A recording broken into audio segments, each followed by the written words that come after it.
Final Fantasy or Flop Fantasy? What's up, everybody? My name's Sovereign here at Revolver GN, the network that revolves around you. But before we get into it, make sure you hit that subscribe button, give it a little love, ring that bell so you know that when we have new content coming here on YouTube. Today we have the opportunity to check out Legend of the Tetrarchs from our friends over at Kemco. But before we get into it, here's the trailer.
So the plot for this game, pretty straightforward, kind of typical of your RPG-esque games.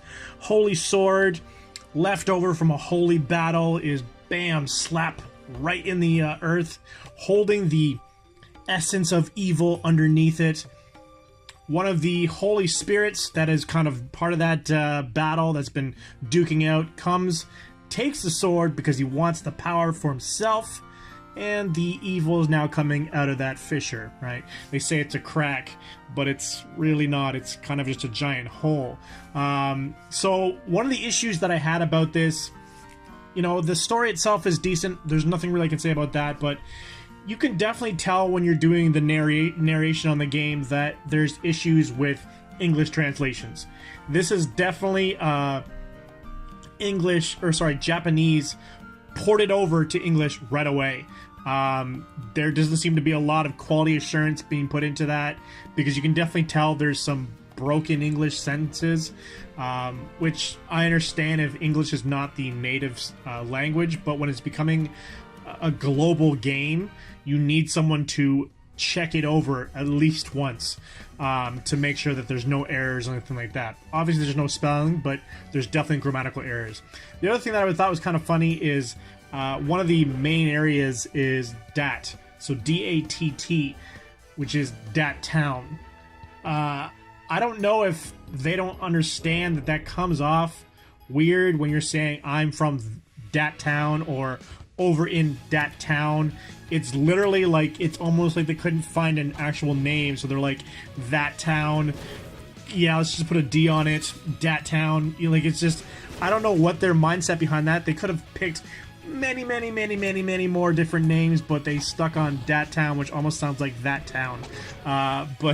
Yeah, so something a little off there. The other thing, and this kind of takes me into gameplay in the game, is the beginning is extremely slow.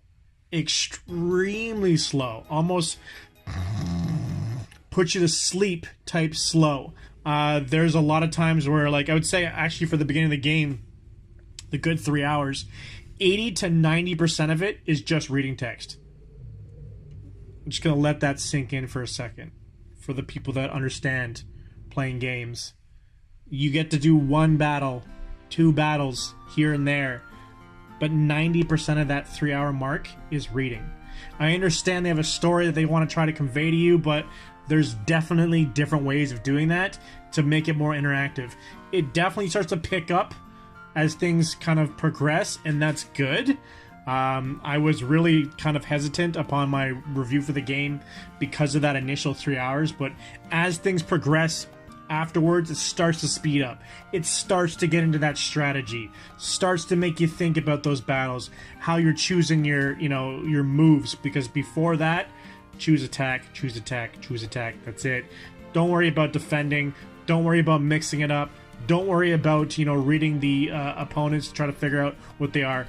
Just do attack. You'll have no problem making it through. You literally seem like you're OP in that whole aspect.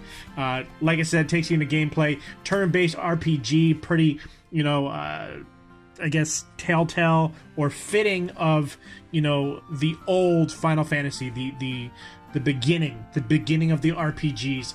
So it has that whole aspect to it. Leveling through, defeating monsters as you're going along. Exploring after the 3 hours. Prior to that, you're kind of just shimmied along to try to get that story going, but later on you can kind of choose. I did like the questing that was added in to kind of give you some ideas of what you should be doing and stuff like that. That was cool, something unique for me. Also, the other thing was strengthening. This is honestly where I would think the game is setting itself apart, is this whole idea of strengthening your equipment, right? Not only is your character getting better, but you're strengthening your equipment. So you are, I guess, sharpening your swords or getting better items and sharpening those. You are getting your armor, but also strengthening your armor so you take less damage. All of these things definitely start to get into play to allow you to get further in the game. So if you're not getting further, you need to take a step back, see if you can strengthen your equipment, see if you can get brand new equipment, and then maybe kind of stick around in the low level areas and work your way up. That is what the game is supposed to be from the beginning. But it doesn't. It drags you through to the point of almost wanting to quit the game to get to that point. Again, 3 hours in. Controls, straightforward, turn-based. You've already done it before. Select your move, play through. When you're not in there, you can walk around, click on chests, hopefully get something good, right? Graphics. Again, the graphics for this game are phenomenal. Whoever did the graphics for this game really took the time to not only make something that was a unique feel to it, but really kind of definitely tip its hat to the old Final Fantasy and the old RPG games. Phenomenal artwork in this. Audio's not so well. Not so much. That person definitely came in on a Friday and did what they needed to get done. There's some areas which the music is phenomenal, but repetition was very key to this individual that made it, or the team that made it. They found a certain set of notes, maybe 16 to 20, and then just kept repeating through it. There is actually parts in this game that have no music. And I don't even think it's intentional. I think the coding got broke and there's nothing there. There was this one part when the sword is being taken out and the whole conversation could have a real ominous music to it to really kind of get you that atmosphere that you're thinking, but it's not there. Nothing. It just kind of flashes on the screen. You're just watching the artwork. You're reading the text. No music at all. So because of these audio issues and because of the drag at the beginning of the game, I'm going to give this a 6 out of 10. It has the ability to be something better. And whether it's a sequel or a fix to this game, it has the potential. But unfortunately, it's not there right now. So again, 6 out of 10 for me. But that'll do it for me. So until next time, remember, game responsibly, game with a buddy. See ya!